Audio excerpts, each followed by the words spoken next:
অনেক অনেক দিন আগের কথা। একটি বিশাল রাজ্য ছিল যার নাম উদয়পুর। সেখানকার রাজা ছিলেন মহারাজ বীর সিং। তিনি ছিলেন খুবই বীর এবং শক্তিশালী, কিন্তু তার জীবনে একটি অপূর্ণতা ছিল। তার ৩ রানী ছিলেন, প্রথম মহারানী মাধুরী, দ্বিতীয় সাবিত্রী এবং তৃতীয় কোমল। এত বছর পরেও তার কোনো সন্তান হয়নি। এই নিয়ে রাজার খুব চিন্তা হতো, কারণ উত্তরাধিকারী ছাড়া রাজ্যের ভবিষ্যৎ অনিশ্চিত ছিল। রাজার এই অভাবের জন্য প্রজারাও দুঃখিত ছিল, কিন্তু কেউ কিছু বলতে পারত না। রাজা বীর সিংহের শিকারের খুব শখ ছিল। তিনি প্রায়ই ঘোড়ায় চেপে সৈন্যদের সাথে জঙ্গলের দিকে বেরিয়ে পড়তেন। একদিন সকালে, যখন সবেমাত্র সূর্যের প্রথম কিরণ দেখা দিয়েছে, রাজা তার কিছু সৈন্য নিয়ে শিকারে বের হলেন। জঙ্গল ছিল ঘন, গাছপালার ছায়ায় হরিণ ও অন্যান্য পশুরা ছুটোছুটি করছিল। রাজার ঘোড়া দ্রুত ছুটে চলছিল। হঠাৎ তার নজর পড়ল এক বৃদ্ধ মহিলার ওপর। মহিলাটি জঙ্গলের মাঝখানে একটি ছোট ক্ষেতে বসেছিলেন। তার হাতে ছিল কিছু শুকনো পাতার ঘাস, আর তিনি সেগুলোতে গিট বাঁধছিলেন। মহিলাটির বয়স অনেক বেশি মনে হচ্ছিল। তার মুখে ছিল বলিরেখা, কিন্তু চোখে ছিল এক অদ্ভুত দ্যুতি। রাজা অবাক হলেন, এই জনশূন্য জঙ্গলে একাকী বৃদ্ধা কি করছেন? তিনি ঘোড়া থামালেন, সৈন্যদেরও থামতে ইশারা করলেন। তারপর ঘোড়া থেকে নেমে সেই মহিলার কাছে গেলেন। রাজার অহংকারে মত্ত হয়ে তিনি উঁচু গলায় জিজ্ঞাসা করলেন, ওরে বুড়ি, এই জনমানবহীন জঙ্গলে তুই একা কি করছিস, আর এই পাতাগুলোতে কেন গিট বাঁধছিস? বৃদ্ধ মহিলা মাথা তুলে শান্ত কণ্ঠে বললেন, বৎস, আমি এখানে পৃথিবীর সকল প্রাণীর ভাগ্য বুনছি। কারো জোর বানাচ্ছি তো কারো ভাঙছি, কাউকে সুখ দিচ্ছি তো কাউকে দুঃখ। এটাই আমার কাজ, কারণ আমি ভাগ্যের দেবী। রাজা তার কথায় হেসে ফেললেন। তিনি বললেন, ভাগ্যের দেবী? তুমি তো পাগল মনে হচ্ছ।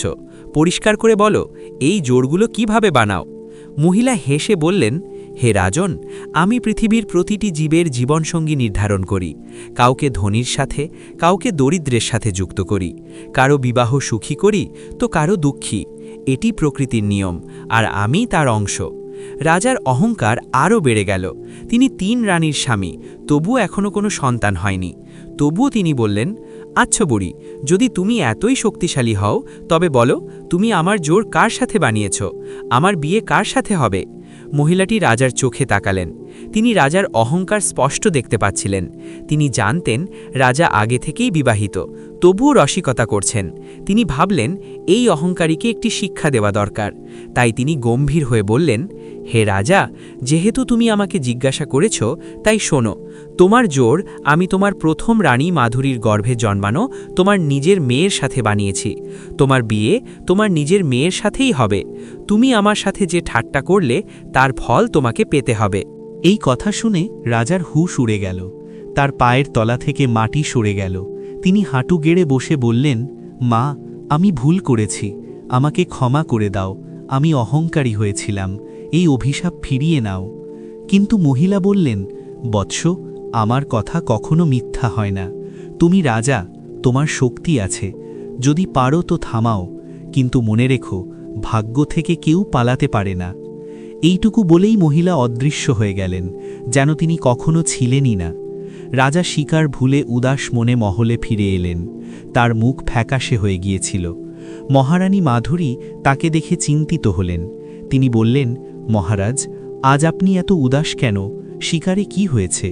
রাজা সব কিছু খুলে বললেন। রানী মাধুরী শুনে স্তব্ধ হয়ে গেলেন। তিনি বললেন, মহারাজ, এটা অসম্ভব। আমাদের তো এখনো কোনো সন্তানই হয়নি। কেন আমরা চিন্তা করব? আর যদি কখনো মেয়ে হয়ও, তবে আমরা তাকে জন্মই নিতে দেব না। রানীর কথায় রাজা যুক্তি খুঁজে পেলেন। তিনি ভাবলেন, হ্যাঁ, যদি মেয়ে জন্ম না নেয়, তবে অভিশাপ কিভাবে পূর্ণ হবে? ধীরে ধীরে সময় কাটতে লাগল। রাজা রাজকাজে ব্যস্ত রইলেন, কিন্তু মনে একটা ভয় সব সময় ছিল। কয়েক মাস পর এক সুখবর এলো। মহারানী মাধুরী গর্ভবতী হলেন। পুরো রাজ্যে উৎসব শুরু হলো, কিন্তু রানী মাধুরীর মনে এখন সেই অভিশাপ ঘুরতে লাগল। তিনি ভাবলেন, যদি মেয়ে হয় তো। প্রসবের সময় ঘনিয়ে এলো। রানী তার সবচেয়ে বিশ্বস্ত দাসীকে ডাকলেন এবং বললেন, তুমি 24 ঘন্টা আমার কাছে থাকবে। যদি মেয়ে হয় তবে তাকে সঙ্গে সঙ্গে মেরে ফেলবে, কেউ যেন জানতে না পারে। রাত্রিবেলা মাঝরাতে রানী মাধুরী একটি সুন্দর কন্যা সন্তানের জন্ম দিলেন। মেয়েটি ছিল এত ফর্সা আর মিষ্টি যে চাঁদের মতো লাগছিল। রানী যখন জ্ঞান ফিরে পেলেন এবং দেখলেন যে তিনি একটি কন্যা সন্তানের জন্ম দিয়েছেন, তখন তিনি ঘাবড়ে গেলেন। দুঃখিত মনে বললেন, দাসী, একে নিয়ে যাও এবং মেরে ফেলো। এদিন আমাদের স্বামীর জন্য কলঙ্ক হবে। দাসী শিশুটিকে তুলে নিল। তার মনে দয়া হল, কিন্তু রানীর আদেশ ছিল। সে একটি কোদাল নিয়ে মহল থেকে বেরিয়ে গেল। রাত ছিল অন্ধকার। সে গ্রাম পার করে জঙ্গলের দিকে যাচ্ছিল। তখনই রাস্তায় একটি শুকনো গোবরের স্তূপ দেখল। দাসী ভাবল, জঙ্গলে যাওয়া ঝুঁকিপূর্ণ, কেউ দেখে ফেলবে। এর চেয়ে বরং এখানেই পুঁতে দিই। সে কোদাল দিয়ে গোবর খুঁড়ল, একটি গর্ত তৈরি করল এবং শিশুটিকে তাতে পুঁতে দিল। তারপর গোবর দিয়ে ঢেকে মহলের দিকে চলে গেল। মহলে পৌঁছে দাসী রানীকে বলল, মহারানী, কাজ হয়ে গেছে। আমি মেয়েটিকে মেরে গোবরের স্তূপে পুঁতে দিয়েছি। রানী স্বস্তির নিঃশ্বাস নিলেন। কিন্তু ঈশ্বরের লীলা ছিল অন্যরকম। গোবর শুকনো হওয়ায় তার মধ্যে দিয়ে বাতাস চলাচল করতে পারছিল। মেয়েটি শ্বাস নিতে পারছিল। সে মরার বদলে জীবিত রইল। সকাল হল। এক কৃষক সেই গোবরের স্তূপটি কিনে নিলেন এবং সার তৈরির জন্য এক কুমোর দম্পতিকে ঠিকা দিলেন। কুমোরের নাম রামদাস এবং তার স্ত্রীর নাম কাজল। তাদের কোনো সন্তান ছিল না। তারা জীবনের শেষ পর্যায়ে ছিলেন এবং সন্তানহীনতায় খুব দুঃখী ছিলেন। কৃষকের কাছ থেকে কাজ পেয়ে কুমোর তার স্ত্রীকে নিয়ে কিছু গাধার সাহায্যে গোবরের স্তূপটি কৃষকের খেতে ফেলতে চললেন। সেখানে পৌঁছে তিনি কোদাল দিয়ে গোবরের স্তূপ খোঁড়া শুরু করলেন। কুমোর যখনই শিশুটির কাছাকাছি কোদাল চালালেন, তখনই শিশুটি কেঁদে উঠল। বাচ্চার কান্নার আওয়াজ শুনে কুমোর এবং তার স্ত্রী চমকে উঠলেন এবং শব্দটির দিকে মনোযোগ দিলেন। যখন তাদের বিশ্বাস হলো যে আওয়াজটি এই গোবরের স্তূপের ভেতর থেকেই আসছে, কুমোর কোদাল সরিয়ে রাখলেন এবং নিজের হাতেই গোবরের স্তূপ খোঁড়া শুরু করলেন। অবশেষে তারা শিশুটির কাছে পৌঁছালেন। তিনি আনন্দে শিশুটিকে নিরাপদে বাইরে বের করে আনলেন। শিশুটিকে বের করার সঙ্গে সঙ্গেই কুমোরের স্ত্রী তাকে দ্রুত কোলে তুলে নিলেন এবং বুকে জড়িয়ে ধরলেন। তারা দুজনেই একে ঈশ্বরের উপহার মনে করলেন। শিশুটিকে নিজেদের বাড়িতে নিয়ে এলেন এবং নিজেদের মেয়ে হিসেবে স্বীকার করে অত্যন্ত আদর যত্নে তার লালন পালন শুরু করলেন। তারা মেয়েটির নাম রাখলেন লক্ষ্মী, কারণ সে চাঁদের মতো সুন্দর ছিল। ধীরে ধীরে লক্ষ্মী বড় হতে লাগল। কুমোর দম্পতি তাকে অত্যন্ত স্নেহ দিয়ে বড় করলেন। লক্ষ্মী বাড়ির কাজে সাহায্য করতে শুরু করল। সে মাটির বাসন বানাতে সাহায্য করত, গাধাদের খাবার দিত। তার সৌন্দর্য পুরো গ্রামে বিখ্যাত হয়ে গেল। লোকেরা বলতো, রামদাসের মেয়ে তো অপ্সরার মতো। লক্ষ্মীর এখন 20 বছর বয়স। তার সৌন্দর্য এমন ছিল যে গ্রামের লোকেরা তাকে দেখে অবাক হয়ে যেত। তার গায়ের রং চাঁদের মতো ফর্সা, চোখ ছিল পদ্ম ফুলের মতো, আর কালো ঘন চুলের লট দেখে যে কেউ মুগ্ধ হয়ে যেত। কুমোর রামদাস ও তার স্ত্রী কাজল তাদের মেয়েকে দেখে ধন্য হতেন, কিন্তু তাদের মনে সবসময় একটা ভয় থাকত যে তাদের সাধারণ জীবনেই অমূল্য রত্ন আর কতদিন সুরক্ষিত থাকবে। তবুও তারা লক্ষ্মীকে সব সুখ দেওয়ার চেষ্টা করতেন। লক্ষ্মীও তার বাবা মায়ের সব কথা মানত। সে ভোরে উঠে বাড়ির কাজ সারত, তারপর গাধার জন্য খাবার আনতে জঙ্গলের দিকে যেত। একদিন যখন সূর্য ডুবছে এবং জঙ্গলে সোনালি আলো ছড়িয়ে আছে, লক্ষ্মী তার গাধাদের খাবার খাওয়াচ্ছিল। সে একটি গাছের নিচে বসে গুনগুন করে গান গাইছিল, আর তার মিষ্টি সুর জঙ্গলে প্রতিধ্বনিত হচ্ছিল। ঠিক সেই সময় রাজা বীর সিং শিকার সেরে ফিরছিলেন। তার সাথে কিছু সৈন্য এবং ঘোড়া ছিল। রাজার ঘোড়া দ্রুত ছুটছিল, কিন্তু তার নজর যেই লক্ষ্মীর উপর পড়ল, তিনি থেমে গেলেন। রাজা সৈন্যদের ইশারা করলেন এবং একা লক্ষ্মীর কাছে গেলেন। তিনি নম্রতার সাথে জিজ্ঞাসা করলেন, হে কন্যা, তুমি কে? এই জঙ্গলে একা কী করছো? লক্ষ্মী মাথা তুলে রাজাকে দেখলেন। তিনি রাজাকে চিনতে পারলেন না, কারণ রাজা সাধারণ শিকারীর পোশাক পরেছিলেন। সে বিনয়ের সাথে বলল, আমি কুমোর রামদাসের মেয়ে লক্ষ্মী, এখানে আমার গাধাদের ঘাস দিতে এসেছি। রাজা তার সরলতা ও মিষ্টি কণ্ঠে আরও মুগ্ধ হলেন। তিনি বললেন, তোমার কণ্ঠ ও সৌন্দর্য অতুলনীয়। তুমি কি পাশের গ্রামে থাকো? লক্ষ্মী হেসে বলল, হ্যাঁ, আমি আমার বাবা মায়ের সাথে গ্রামেই থাকি। আমরা সাধারণ মানুষ, মাটির বাসন বানাই।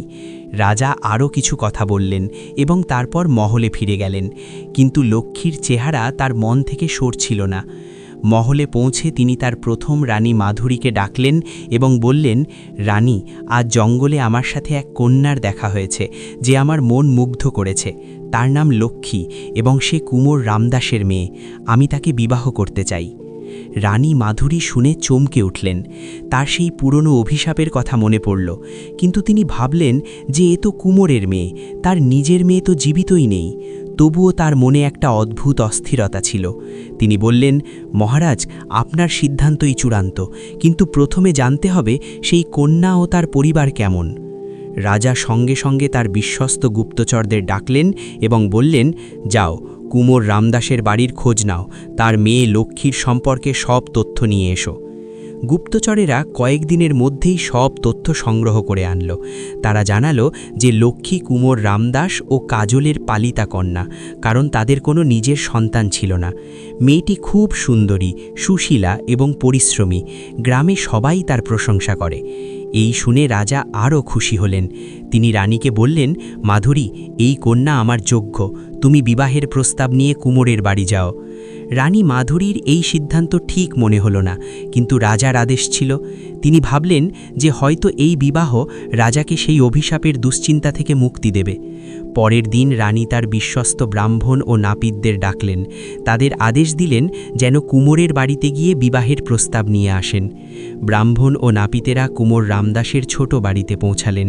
রামদাস ও কাজল মাটির বাসন বানাচ্ছিলেন। ব্রাহ্মণ বললেন, রামদাস ভাই, আমরা রাজা বীর সিংহের তরফ থেকে এসেছি। মহারাজ আপনার মেয়ে লক্ষ্মীকে বিবাহ করতে চান। রামদাস ও কাজলের পায়ের তলা থেকে মাটি সরে গেল। তারা বললেন, এ কি বলছেন? আমরা তো সাধারণ কুমোর, আমাদের মেয়ে আর রাজার সম্পর্ক, এটা তো অসম্ভব। ব্রাহ্মণ বোঝালেন, রামদাস ভাই, এটা তোমাদের সৌভাগ্য। তোমাদের মেয়ে রানী হয়ে রাজমহলে থাকবে, তার ভবিষ্যৎ উজ্জ্বল হবে। কাজল লক্ষ্মীকে ডেকে সব কথা বললেন। লক্ষ্মী শুনে চুপ হয়ে গেল। সে বলল, মা, আমি তো সাধারণ মেয়ে, রাজমহলে কি করব? কিন্তু যদি তোমাদের দুজনেরই ঠিক মনে হয় তবে আমি তোমাদের কথা মানব।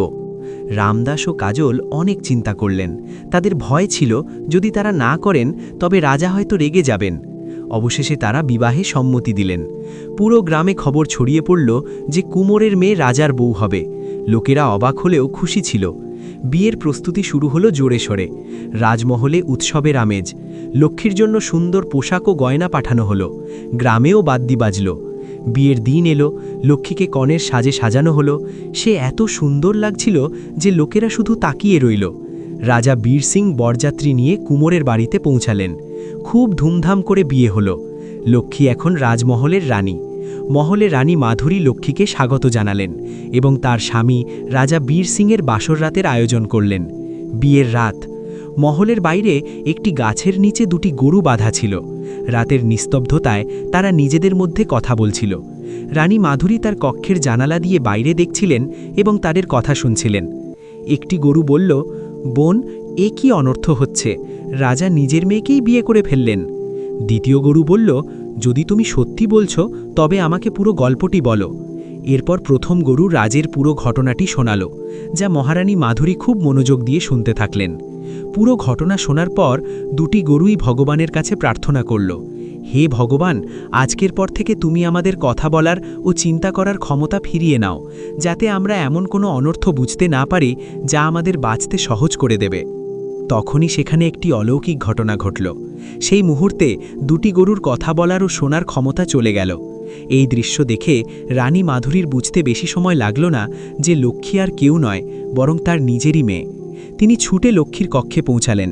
তিনি দেখলেন লক্ষ্মী একটি বড় পালঙ্কে বসে আছে, কনের পোশাকে সেজেগুজে। তার চোখে ছিল এক অদ্ভুত বিষণ্ণতা, যেন সেও কোনো অশুভ কিছু আজ করতে পারছে। রানী মাধুরী ধীরে ধীরে জিজ্ঞাসা করলেন, লক্ষ্মী, তোমার কি তোমার ছোটবেলার কোনো কথা মনে আছে?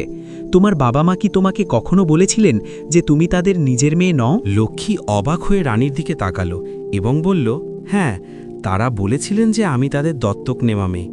আমি তাদের একটি গোবরের স্তূপে পেয়েছিলাম, কিন্তু এর বেশি কিছু আমি জানি না। রানীর পায়ের তলা থেকে মাটি সরে গেল। গোবরের স্তূপ, এটাই সেই কথা যা তার দাসী তাকে বলেছিল। রানীর আর কোনো সন্দেহ রইল না যে লক্ষ্মী তার নিজেরই মেয়ে, যাকে তিনি মারার আদেশ দিয়েছিলেন। কিন্তু বিধাতা তাকে বাঁচিয়েছেন। রানীর চোখ থেকে জল গড়িয়ে পড়ল। তিনি লক্ষ্মীকে বুকে জড়িয়ে ধরে হাউমাউ করে কাঁদতে লাগলেন। লক্ষ্মী ঘাবড়ে গেল। সে জিজ্ঞাসা করল, মা, আপনি কাঁদছেন কেন? আমি কি কোনো ভুল করেছি? রানী কাঁদতে কাঁদতে বললেন, না মা, ভুল তোমার নয়, আমাদের।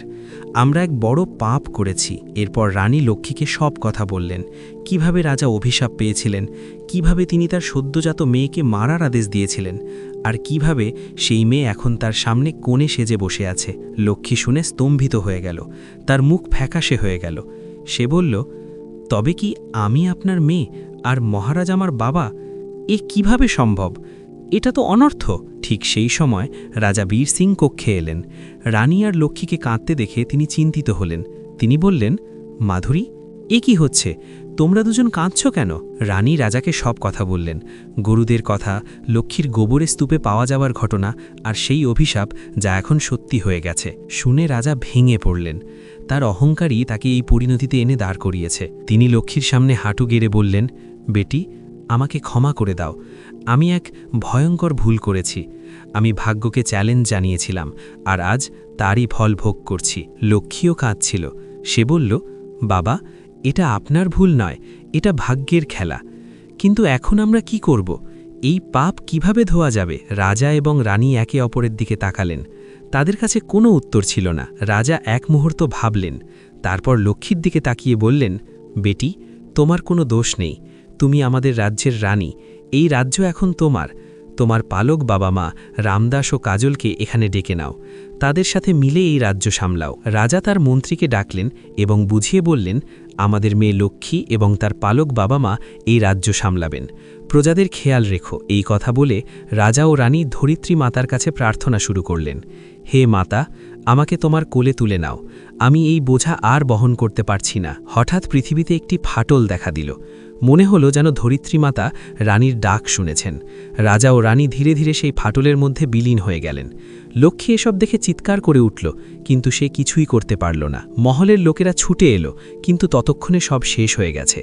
লক্ষ্মী তার পালক বাবা মা রামদাস ও কাজলকে মহলে ডাকালেন। প্রজারা দুঃখিত ছিল, কিন্তু লক্ষ্মীর সরলতা ও সাহস দেখে তাদের ভরসা হলো। লক্ষ্মী তার পালক বাবা মায়ের সাথে মিলে রাজ্য সামলালেন। তিনি তার পিতার অহংকার এবং অভিশাপের গল্পকে একটি শিক্ষা হিসেবে প্রজাদের শোনালেন, যাতে কেউ ভাগ্যকে চ্যালেঞ্জ করার ভুল না করে। বন্ধুরা, আমাদের এই গল্পটি আপনাদের কেমন লাগলো? অবশ্যই মন্তব্য করে জানাবেন, এবং ভিডিওটি শেষ পর্যন্ত দেখার জন্য আপনাদের ধন্যবাদ। এমন আরও গল্প দেখতে আমাদের এই চ্যানেলটি সাবস্ক্রাইব করুন।